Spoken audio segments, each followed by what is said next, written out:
Hello and welcome to the Growing Green podcast. Your host, Jeremiah Jennings, is the owner of Growing Green Landscapes in Birmingham, Alabama, and has a passion for growing the entrepreneurship community for those who are young in business. Being a business owner isn't easy, especially in the early years, and that's why in this show we dive into a wide range of topics covering all the challenges small business owners deal with. Even if your company is generating $1 million or more, the stories from our great guest and Jeremiah's own firsthand experiences will propel your business forward. And now, here's your host, Jeremiah Jennings. What's going on, everybody? Thank you so much for tuning in to another episode today here on the Growing Green podcast. This is your host, Jeremiah Jennings, and I'm super excited to come to you today with another fresh news episode for your Wednesday. Hope you're doing fantastic. Hope you got to listen to Marriage Monday on Monday. It was a crazy show. We went all over the place. I literally stapled my finger halfway through that show. Like, it was the most random thing ever. I was sitting there fidgeting with like a small mini stapler, and I didn't realize where it was on my hand, and I pressed the button on accident, shot a staple into my finger. That was unpleasant for sure, but I survived. I didn't bleed out, and didn't make too much of a mess, so it was good. But it was a great Marriage Monday. Hope y'all have had a great start to the week this week, and you're rocking and rolling. But we have a guest interview. Super excited to get back to some guest interviews. It's been crazy. Spring rush is crazy. Getting people on and getting things scheduled for this time of year is just a tough ask for almost anybody. So I've enjoyed getting to do some solo shows. We've been solo probably close to the last month. Just kind of rocking and rolling, sharing about what we're going through, things in our business, our journey, our life that we're dealing with. So that's kind of, I love that. I enjoy that. I enjoy sharing the journey that way. But I also love getting other guys on and sharing their journeys and their processes and things they're doing in their lives and businesses. Because you learn from other people. I learn from other people. I take a lot away from other guys out there in the industry. And that's what we're going to do today. We got Austin Gilliam on from Wichita, Kansas, and I'm super excited to hop into this interview, man. How you doing, buddy? Good. How are you? Good. Excited to be here? Oh, yeah. Yeah? Super excited. Busy day today?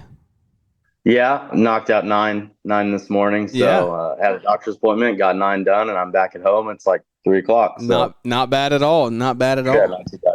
That's awesome, man. Well, I tell you what, let's hop in and kind of share your story, and we'll rock and roll. There's no agenda with our show, essentially.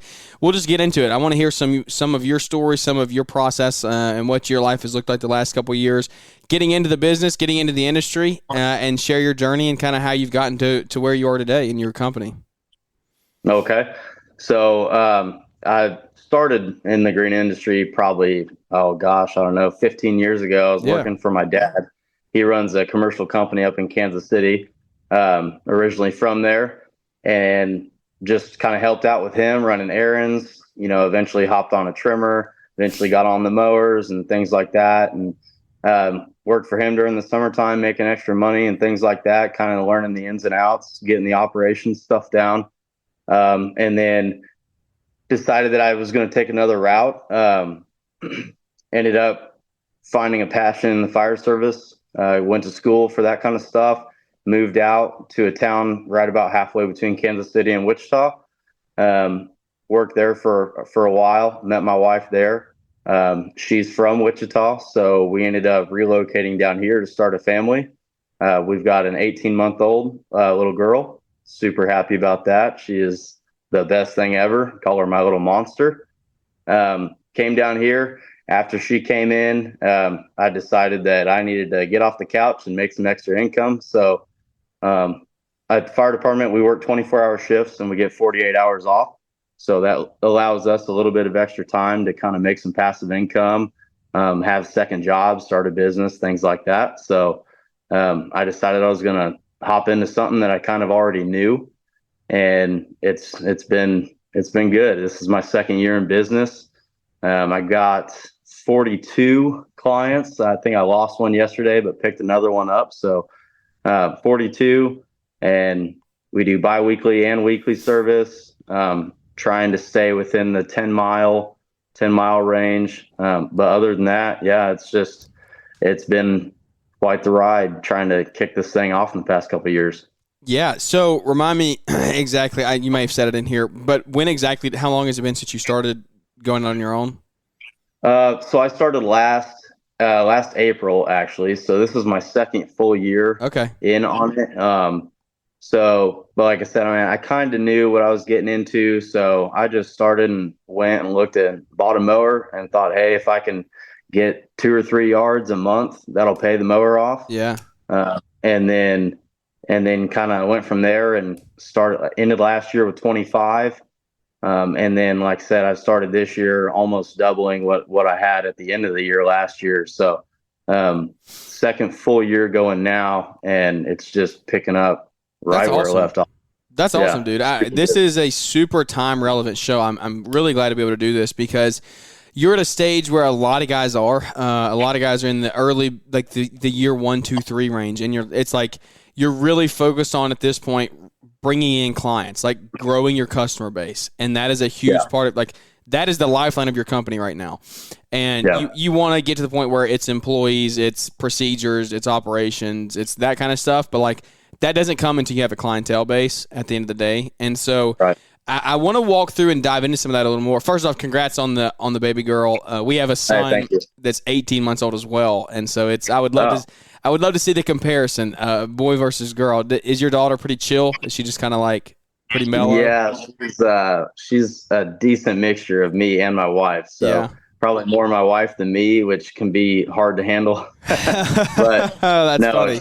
We'll leave that on the show. She's awesome. Yeah, she is awesome. So I was actually listening to you and your wife's last Marriage Monday. On my last yard today. Yeah. And she was like, he'll be here before the next one. So congratulations to you as well. Yeah. Thank you, buddy. Thank you. It has been, it's been crazy. Like we had our small group last night and we had like, I don't know, probably, I don't know, 5 or 6 other couples there all have kids like between the age of 2 and 0. And so it's like seeing all the different stages and like seeing the difference in the boys and the girls, how different boys and girls act like at this age. It is just like Jack is all over the place. Like he doesn't stop moving. The time he wakes up until the time he takes a nap, he doesn't stop. And there was a girl there last night that was, I don't know, 11, 12 months old. And she was just chill, just like walking around. Like she would sit on the couch for a little bit. And I'm like, what is that life like? I don't understand that life. But that's awesome, dude. Super, super happy for you there. But let's hop into the actual business. So what did you do? Like last year, you said you'd done it before, so you were familiar with like the ins and outs of the how-tos as far as the actual mowing goes. But let's talk the business side a little bit, if you don't mind. I know you're doing it on the side, but how legit did you get from the beginning, if you don't mind sharing? Good or bad, either one. Like it doesn't really matter. The greater powers probably are not listening to this show, so I think you're all good. But what did you do from the get-go? I mean, how did you establish your company? How did you set it up?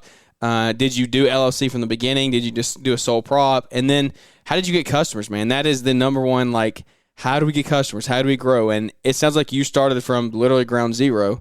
And so my store was a little different. I inherited bought a company that had I think we had 20 customers when I bought it. So we didn't have a lot, but I still had a base. I wasn't starting from absolutely nothing. And it sounds like you did that and have grown to 40 in 2 years. So that's awesome. I kind of want to hear some more of that and go in depth in that area, if you don't mind.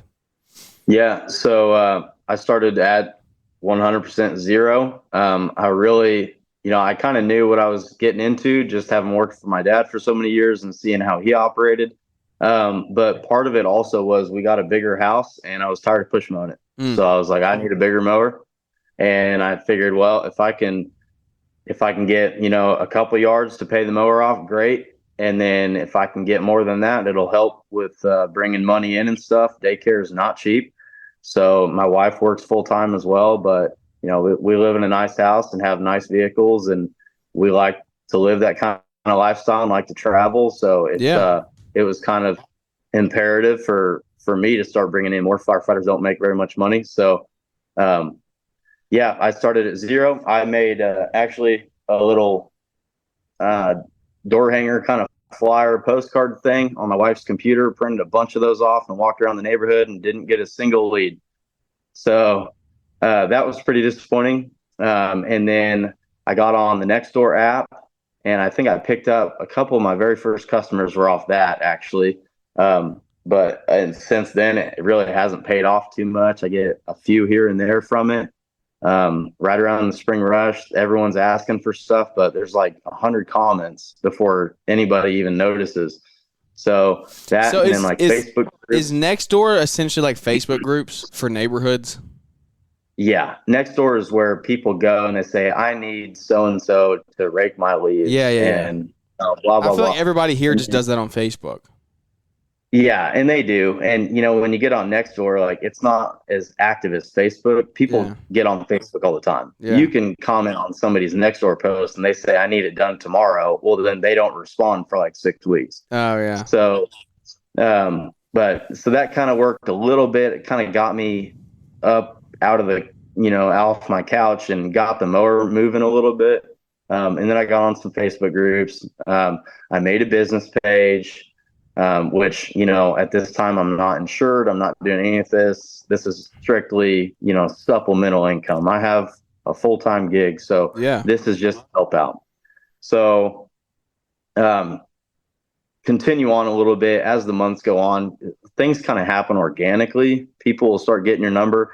And luckily for me, our fire department around here is a great network. We're all super encouraging for each other and good for each other. There's a ton of dudes on my department that mow on their days off. Well, luckily I live on the east side of Wichita, and really none of the other guys that operate lawn care businesses are on the east side. So they would throw all their east side gigs towards me. And so I kind of picked up a few there. And like I said, Facebook, and other than that, I ran a few ads on Facebook, but nothing real major. Most of it was word of mouth, honestly. Yeah. Family and friends spreading the word, a couple customers that would spread the word, which was super nice. And like I said, I ended last year with 25, which it was good, but it's not where I wanted to be. For sure. My density was not good at all because I just kind of took them when I could get them kind of thing. But this year we're kind of trying to tone up the density a little bit and be a little more selective as to who we bring on. So you being so like fresh and in the thick of it, it's hard for me to even. I've been doing it this is our 6th year, but like even me trying to think back to this time, I don't know how I would answer this now. What would you have changed and done differently if you went back 12 months? Like, would you still have picked up those customers and had a broad route to get just to get a customer base? What would you have done differently as far as like, do you think that the right thing to do was just get on Nextdoor and that was your first, like, you at least got 1 or 2 on there and that was your first, like, hey, I've at least got a few customers. Now we can at least create some content, like at least do something to get ourselves moving. Yeah. I probably wouldn't have focused on Nextdoor as much. And nothing against Nextdoor, but Facebook groups is a great way to do it. I mean, there's every neighborhood has a group. Oh yeah. Facebook marketplace stuff. Like if you share to 30 different marketplaces in your area and, half of them get taken down, you might still get 50,000 views on that one thing. Mm-hmm. And that's free advertising. If, a couple of them slip by the rules or whatever. And so I did a lot of that and got some of my leads off of that. But I don't know that I would have really done too much different, maybe focused on Facebook a little bit more. I was trying to do it 100% organic without really going into debt and spending money. So just because it is a side thing, I have an income. Otherwise, I don't want to be spending more money than I already am on all my other stuff on a side gig, which, has come to turn out to be a little more than that now. But I would have just probably focused on more of the free stuff. As far as the route I took, I think it was good for what I wanted to accomplish. Yeah, man, I love it. So you wouldn't change much about that process? Not really. I might would have focused on Facebook more, but I don't think I would have done, door hangers or anything like that more than I had already attempted. Maybe gotten off Nextdoor a little quicker and not been so on that just because it didn't really work for me in my area. So if you're giving advice to a new company, you're saying focus on Facebook is what you would say if you went back and did it yourself. Facebook's my biggest payoff as far as advertising anything. Yeah. But I mean, obviously your word of mouth and your like having neighbors is going to be your biggest, that's going to be the best route to do it. Like, nothing can compete with the word of mouth. As far as I'm concerned, it's 100% free. It's going to increase your density. But as far as paying for ads and just getting content out there, Facebook has been the best platform for my stuff, for what I'm at. Yeah, dude, I totally I agree. Like I like it. I think that all that is valid. Facebook is free. Like you can get on there and get in these Facebook groups, your what's happening pages, and like you're saying, every town's got them. Everybody's got them. So if you're in that boat right now and you're trying to grow your company in spring rush like this, and you're like, where's all business going? Where's it coming from? How do we get new business? Then I think these are good tips that are being shared, because it's hard for me to think back to when we had nothing. And I technically never did. Like, I came in with 15 or 20 clients. So I have mad respect for people like you who started from literally ground zero and have grown. So are you growing now by mainly like word of mouth and stuff, like from your 25 to 40? Yeah, and to add to that, before, like, Facebook's been great, but and probably right up there with Facebook is knowing other guys in your area. I mean, competition is a thing, but if you can just get to know some of the other businesses in your area, like, they're all people, get to know the people that own them. They will send work your way, especially when they get too busy. I mean, probably half of my yards last year came in June and July. And that was just because guys were getting calls that I wasn't getting. Yep. And they were sending them my way. And you'd say, I can't get to it, but I can get you a guy who does. Yeah. So that was also a huge boost to my business. And that's been another big one for me this year. Is I have buddies who have started up their own companies, and I know firemen who have started stuff, and just a huge network. I have a buddy who's all he does is landscaping, and he's given me 3 or 4 properties that they ask if he does mowing. And he says, no, but I got a guy who does. And he sent them my way. It's pretty much a guaranteed deal. I mean, he did work for them, and then he gives a good word on somebody else. That's basically as good as, the next door neighbor saying the same thing. So that's been huge for me this year. I actually am going in and buying. I bought 7 accounts from a guy that another gentleman who's a fireman, he bought like 42. He needed that many to keep his 2 crews busy from day one of this year. So he gave me a list that I don't want, this many. And I picked out of the 7 that I wanted. I kept them all. None of them wanted to leave. They all hopped on board. That's been good. We made a deal with the guy who wanted to sell the accounts off. And like I said, that's been good. And then another gentleman lost some help due to injuries and stuff like that. He ended up giving me 3 accounts of his. And he gave me those completely free. So that's also been good. I mean, that was 10 accounts right there that I picked up at the start of the year that I didn't have to do any work on. So, I mean, that's huge. Yeah, and you say you don't have to do any work. You didn't technically have to put a lot of work in, but this is a really good point. Like, it comes back to you and the way you live your everyday life. Like, when you're making relationships, you're growing your community, you're being active, like you are building people up, you're being a person that people want to be around, then like you're going to be on the receiving end of a lot of good down the road. And that's what you have to remember. Like, Austin, if you would have been a total a-hole to these guys and like, oh, you do mowing, I do mowing, I'm not giving you anything. Like, we're not going to talk about it. We're competition, like, blah, blah. Would you have gotten those yards? Absolutely not. Like, they would not. Right. You would have been the last person on our list to call. Yeah. And, it helps that there's not a whole lot of guys in the fire department network that are on the east side of my city. So I get a lot of business through that. Whereas there's a ton on the west side. So those guys are all competing against each other. And I've got 3 or 4 guys that I'll just basically go down and send people their way when I get calls. And, I upgraded my trailer this year, and I bought it from another guy who's doing a lawn company. And we're not in direct competition because he's on the other side of town as well. But I've sent him some people, and he's sent me some people already too. So it's the networking is huge. It's just as good as word of mouth between your customers. It's, if not better, just because those guys are reliable and relatable. They can actually send people your way. And, the fact that they trust me enough to give my name out that's as good as any 5-star review or whatever. So at this point in your business, a year in, going into year 2, how are you insured now? Do you have anything like set up that as far as that side goes?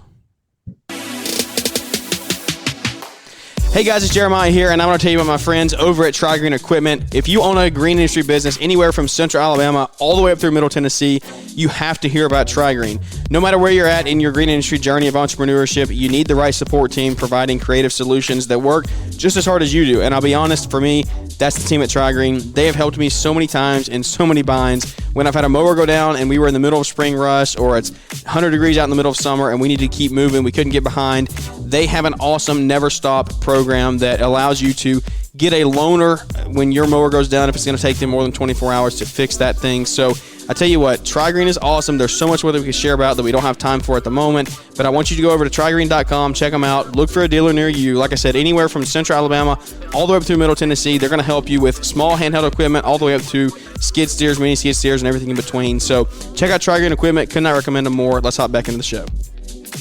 Yeah, so I have just general liability insurance for all my stuff. For sure. I use, that's a great I don't have a ground zero. Yeah. I don't have a work truck or anything like that. I'm running a 10x5 trailer. And then I have a Toyota Tundra that I had before I started the business that, yeah, I love it. Now it's making money for me instead of just being a money pit. So stuff like that. And then, I've got a laptop, which kind of streamlines things at home.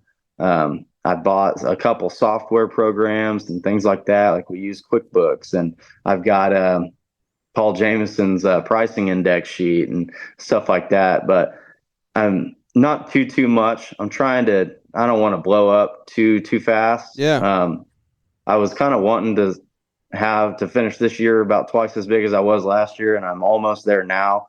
And I'm kind of getting to the point where like maybe I need help. Yeah. Just because this is a lot already in April, so I haven't even built out a full month yet.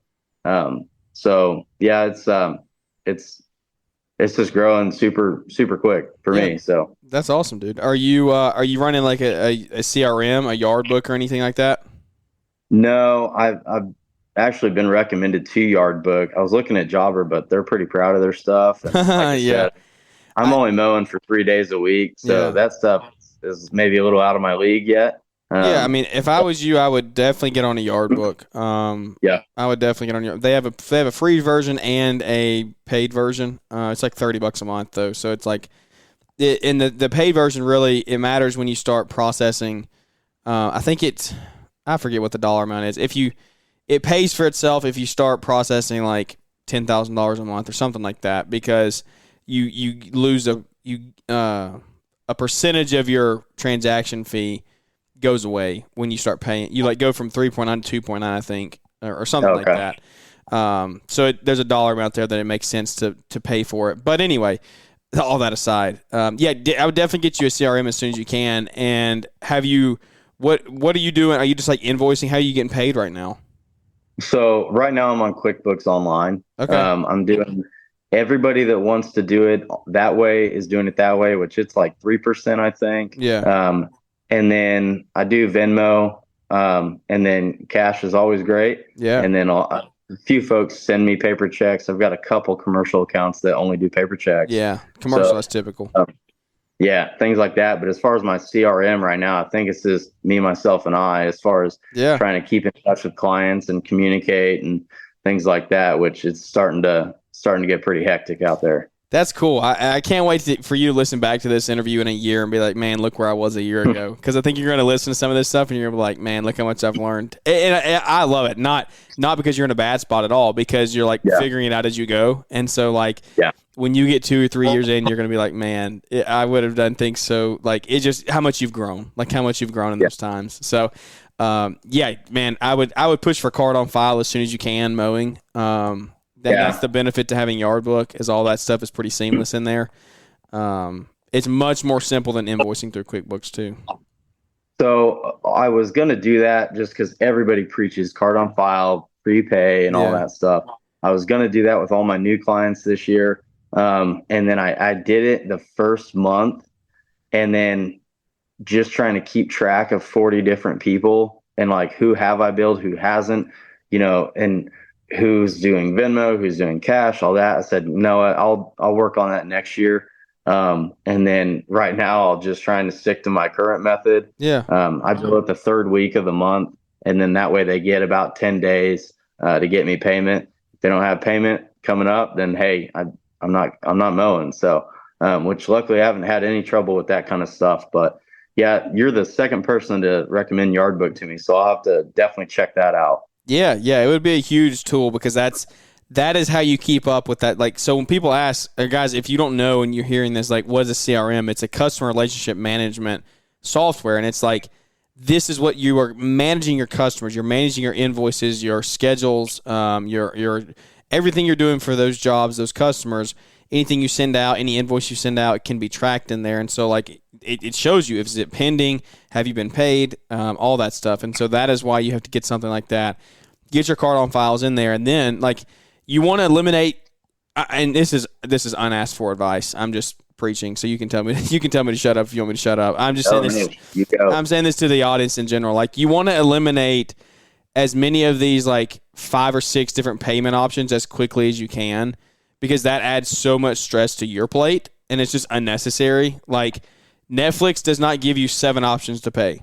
You stick a credit card in there, and that's it. Like, you want Netflix, this is how you pay. And so, I know, like, you're not Netflix, like, you're a smaller outfit mowing, but, like, you set that standard early on in your company, and it makes it a lot easier to transition people as you grow. And this is just for anybody. Like, this is for anyone out there listening. And if you have 100 customers or 2 customers or 500, I still think if you're doing mowing, even if you're not doing prepay, like, I don't do prepay, I still do end of month billing, but all of our stuff is card on file, and our customers know that. And so it just, like, it's the only way they pay. Commercials send a paper check, and everyone else, I'm not taking your Venmo, I'm not taking your Cash App, I'm not taking any of that. It's going to come through this payment method.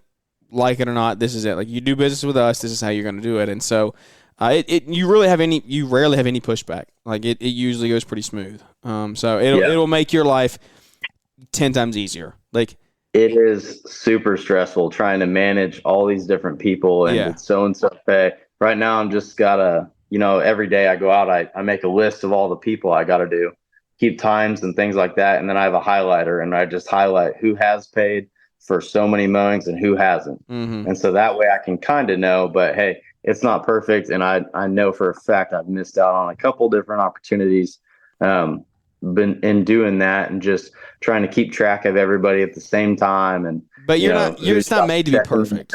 Yeah. Right. That's the thing. And that's what I think is so cool about this, is, like, you're growing and learning along the way, which is what everyone should be doing. Yeah, absolutely. So I love it, man. That's super cool. Super cool story.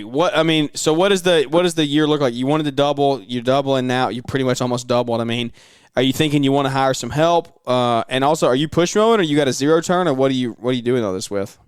So last year I bought a Hustler Surfer Pro 34-inch. Yeah. Kind of like entry-level commercial, mostly residential stuff. I really love that mower. This year I upgraded a little bit, got a Skag 52. Oh, sweet. The B-Ride. Yeah. B-Ride 2, 52-inch deck. That thing is sweet, man. It goes twice as fast as that Hustler. Oh, yeah. The Hustler's a smaller mower, more based around homeowner stuff. But that Skag just really gets after it. So love that thing.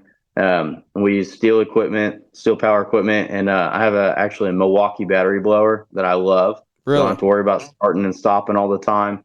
And then, I'm looking to bring a guy on just part-time. I'm not going to get out of the field anytime soon. So looking to bring a guy on, probably another fireman or something, someone I know has insurance in case he gets hurt.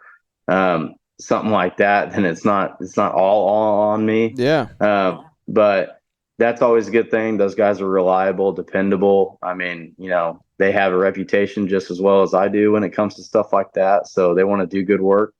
And then going into the off season, we do Christmas lights. So probably pick back up on that, and I'd like to double down on that end as well. So yeah, I mean, things are moving pretty quick here. So that's cool to hear you do Christmas lights. We do lights as well. Is this your first year, or is this your second year doing that as well? So I did it last year, zero experience. Yeah. I just asked a couple guys who I knew did it and kind of asked how they do it and this and that. And they said, well, it's pretty simple. You just go out and you get the customer, and then you kind of do it. And I had done Christmas lights on my house. So I thought, well, how hard can it be? I got a distributor set up, and I think I finished last year. I did 10 houses. That's awesome. That's a great first year. Yeah, and I mean, it's nothing big, but it was enough to give me, help pay for Christmas and things like that. It's a great first year. Yeah. Yeah. So I'm hoping this year to double that. And then, but that one started again, from ground zero, and it was just kind of out there hustling and trying to figure it out and learn as I go. And I got some good accounts with that. Luckily, some of my lawn care people hopped on, which was great. I ran some ads on Facebook on that, got some people picked up. And then, just kind of went out there and did it, found a few things that I could be better at, and that especially. So, this year we're hoping to bring on quite a few more. I love it, dude. That's so cool. The lighting is a great option for the off season to keep you busy, get a little bit of cash flow in here, and then get you push through the winter. Are you in a position? Do you get much snow where you're at? The snow's kind of hit and miss here. My dad did it in Kansas City for forever, and he still does it. But we really haven't gotten a whole lot of snow in the past several years, so it's not really something I'm looking at offering at all. I know a couple guys that do offer it, and they just don't have very much luck with it. So okay. I don't think I'm going to do that. I'll steer away from that and probably stick with the Christmas lights and stuff. But we do get it, just not too much. Yeah, cool, man. Well, is there any? You got any questions? Anything that you want to ask, or maybe ask the audience? Maybe they'll give you some feedback, or myself, or anything like that. Oh, just. In the point that I'm at now, where, I mean, the money is consistent, it's doing good. Having worked on it when I was younger and stuff, I don't like doing a lot of the landscaping stuff. I know that's where all the money's at, is like mulch jobs and tree trimming and all that. And I do a little bit of that here and there, but with mowing, I'm just so busy now that I don't really have time. Something I would ask is just, how do you guys kind of take the leap on, bringing in help and trusting somebody else to kind of do work, and trusting them around your equipment and your vehicles and things like that, and around your customers, to know that, hey, I can kind of step back a little bit. A good friend of mine, I'm going to misquote this, but I'm pretty sure it was told, you don't rise to the level of the occasion, you fall to the level of your training. And I think that is like something that I'm learning, is as I've struggled with having employees and them getting things done the right way, it's like it comes down to how well am I training them. So if you bring people in, how well are you training them on the mowers, to do the lawns, to talk with the customers, things like that. And eventually you have to just accept, these are my answers. Hopefully someone DMs you, shoots you an Instagram or something, and lets you gives you other insight on it. So guys, feel free to do that. We'll share his Instagram at the end of the show. But you are going to have callbacks. You are going to have broken things. You are going to have things that mess up. You are going to lose customers, and you have to be okay with all of that. You have to accept it, and you have to accept that that's part of delegation. And it's that they're going to do it 85 to 90% as good as you. It's never going to be as good as you are, but they're going to do a good job, and the customer's going to be happy. And so as long as you provide extremely good customer service that's paired with that, then you're going to be good. If you mess something up, go above and beyond to fix the issues. But I brought in help early on. operating my business for 2 weeks without help, and I've never not had an employee since then. And so it's like, I don't know. I just wasn't doing it solo. I was not doing that amount of work on my own. I wasn't stressing myself out like that. I wasn't killing myself. And so did I sacrifice some profits during that? 100%, but I kept my well-being. I didn't destroy my body for 5 years. I didn't work until 8 o'clock on a Saturday most of the time because I was by myself. And those are all things that happened. And you've probably done some of this. And it's like, that was my way to cope with that, was to not let that happen, was always have someone with me. So, I mean, try to get you a young teenager that's out for the summer, or a college kid, or somebody like that you work with you a day or two a week and help you out, and it's super flexible. And then as you grow, then you might look into someone who wants more of a full-time position that can do some things without you there. But yeah, I mean, I don't know. That's kind of my advice. Hopefully somebody else will reach out and give you some tips there as well. Yeah, and I actually have a guy helping me tomorrow, because we got a busy day tomorrow, but I had him help me last year when we'd have rainouts and stuff like that, and I'd have to double up my days. So he's going to help me tomorrow, and then hopefully I can bring him on at least once a week, just so that he can kind of get the swing of things. And then maybe, if I have something come up, vacation, or, something related to the fire department, and I can't mow for a day, it's not going to be detrimental. I'm not, shooting myself in the foot there, and I could have him kind of pick up the slack. So I'm excited for that. It's just super nerve wracking, and it's a transition. So Yep. That is part of it, man. Well, that's super cool. We're 35 minutes in. I want to be respectful of your time this afternoon. I know you probably got a busy day ahead, rest of the day. So appreciate you carving out some time to hop on here and do the show this afternoon, man. Any words of advice, anything you would leave with the audience that you would say, hey, do differently, or I would do this again the same way, anything like that, starting off in year one? Yeah, make sure you put your family first. I mean, you cannot ever get that time back. So I had a little girl last year, and I'm so thankful that I did not work any weekends last year. I didn't miss any of that kind of time with her. She's at daycare during the week, so that allows me a chance to get out there and make some extra money. But when they're home, make sure you are home as well. So that's something my wife kept me in check with quite a bit, was working on the business after hours was kind of not acceptable, which I'm very appreciative of. And then don't try and rush into it too fast. It will grow organically a lot quicker than you think. The time flies. So, and the calls will come in. Everybody's out there needing stuff done. So don't think that you're not going to make it just because things are slow right now. That's awesome, man. That pairs with our Marriage Monday. Time being present with your family is always productive time, and so that's good. That's a great way to end the show, dude. Where can everybody find you and link up with you, shoot you an Instagram message or something like that?